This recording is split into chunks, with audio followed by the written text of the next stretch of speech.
The Shaykh Hafidhahullah said that we mentioned 5 of the means that help the Muslim remain steadfast upon the Sunnah of the Messenger sallallahu alaihi wasallam. We explained them in detail, and as for the remaining 5, we're going to mention them briefly as we are running out of time.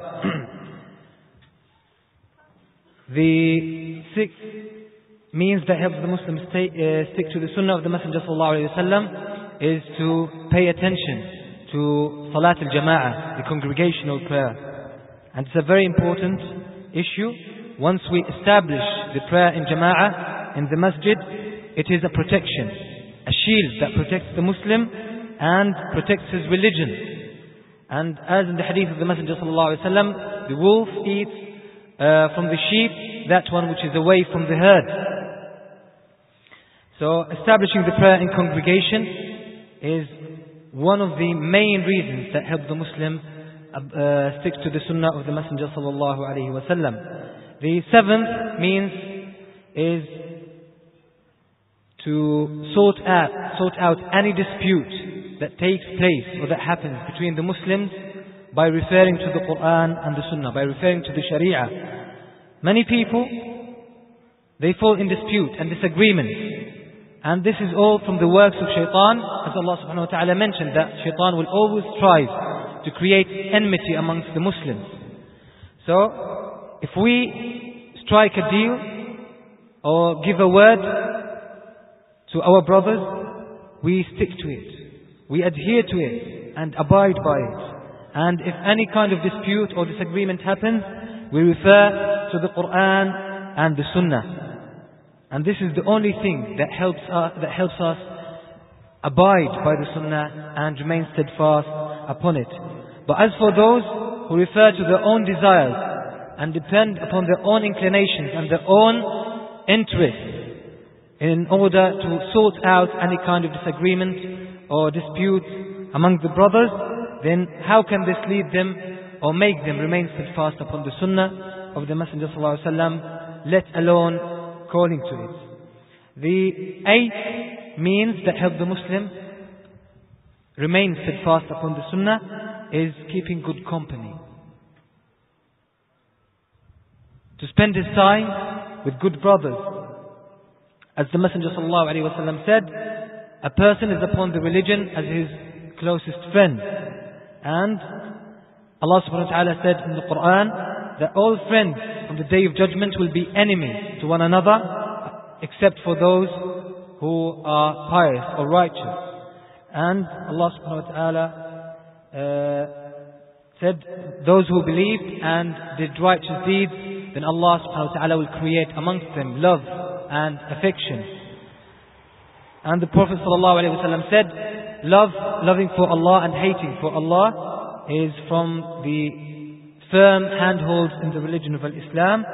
And in another narration, your true friend is the one who is truthful towards you. So the good company is one of the main aids and points that support the person and keep him upon righteousness and upon piety. So, and from the obligations upon the Muslim brother towards his Muslim brothers is the 9th, or the means number 9 that the Shaykh mentioned, which is to enjoin one another with the truth and enjoin one another with patience, which is mutual advice amongst the Muslims. And what Allah subhanahu wa ta'ala condemned the children of Israel for is that they did not prevent one another or stop one another from falling into munkar and into sin. So this is a bad example that we should shun and take a lesson from. And there are 2 points that follow from enjoining the truth and enjoining patience, which is giving advice to our brothers. The first one is that the brothers should not spend their time with things that are not beneficial for them. So we see many gatherings, many times the brothers sit down together, wasting their time talking about things in which there is no benefit at all. This is only a waste of time. And the second point is that the brothers, in their mutual advice, they should not busy themselves with problems that do not concern them. So if there are problems that happen in the East, for example, or calamities to which they can't do anything, from which they can't benefit, and there's no point of them dealing with these problems or talking about them, why should they bring these problems to them? Rather, they should always try to pick up the good things from the Muslims in the East or wherever they are. Then the Shaykh mentioned the last means that help the Muslim adhere to the Sunnah and remain steadfast upon it, which is to be proud of his religion, to be proud and happy with Islam.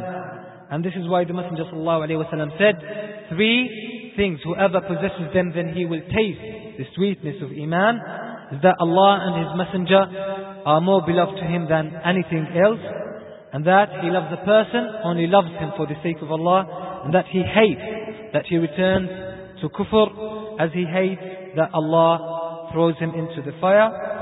And these are the characteristics of the one who is proud of his Iman and who is proud of his Islam. And Allah subhanahu wa ta'ala addressed the Messenger sallallahu alayhi wa sallam by saying, قُلْ هَذِهِ سَبِيلِي أَدْعُو إِلَى اللَّهِ. Say, O Muhammad, declare it clearly to everyone, this is my way, I call to Allah, without shyness, without reluctance, and without weakness, rather with strength and power and honor and all pride. So this kind of pride with Islam is a psychological one, is a moral one that reflects on the body, that reflects on our behavior, that reflects on our words, that reflects on our actions. And this is one of the main means that strengthen the Muslim and help him remain steadfast upon Islam and upon the Sunnah. These are the means that the Shaykh Hafidhullah mentioned, and they are the main ones. We ask Allah subhanahu wa ta'ala to make us steadfast upon Islam and proud of our religion wherever we are.